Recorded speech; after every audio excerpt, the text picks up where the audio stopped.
fanya nchini mwetu, lakini na hapa mkoani kwetu Lindi.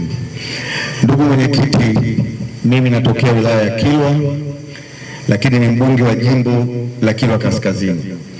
Nadhani katika nchi hii ndio mbunge ambaye hata mita 100 ya lami sina katika jimbo langu, hata mita 100 ya lami sina katika jimbo langu la Kilwa Kaskazini.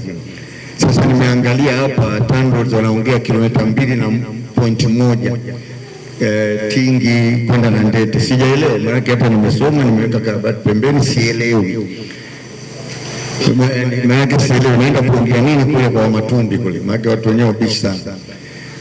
Na huko kwingine tumekuwa tunapewa kilomita 10. Hata sielewi jamani. Jimbo ambalo halina mita 100 mnaandika kilomita 2.1. Kisha kweli kunichanganya sana. Na mimi ndio jimbo ambalo miezi 6 ya mwaka barabara za ndani hazipitiki. Jimbo la Kilwa Kaskazini. Wakulima hawawezi kupeleka kwa wakati mazao yao kwenye minada, yani ni tafurani, ukienda ukule, yani ni malalamiko juu ya malalamiko. Kwa hiyo ndugu zangu, naomba mwenyekiti tulifikirie hili kilomita 2.1 ya barabara katika barabara ile ambayo ndio muhimu, ambayo ndio 80% ya wapiga kura wangu. Sio jambo la busara sana kusema kweli. Lakini kingine, nimeangalia bajeti ya TARURA ya wilaya nzima ya Kilwa inakaribia square za mraba 26 bilioni 4. Jamani, tuna daraja moja tu Mtopola inakaribia 1.3 bilioni. Inabaki nini kwa matengenezo ile ya mwaka mzima?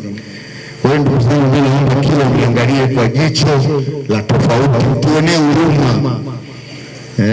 Ndugu mwenyekiti, yani kule hakufai, na wewe unakujua vizuri kule.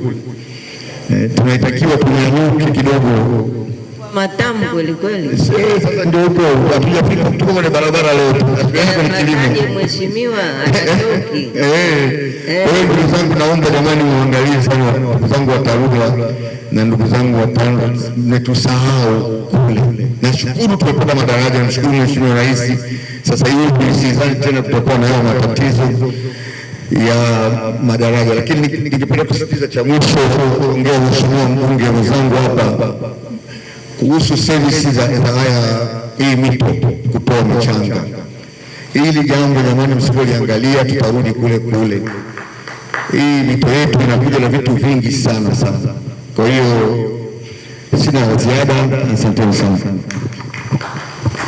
Nakushukuru Mheshimiwa mbunge. Mheshimiwa mwenyekiti wa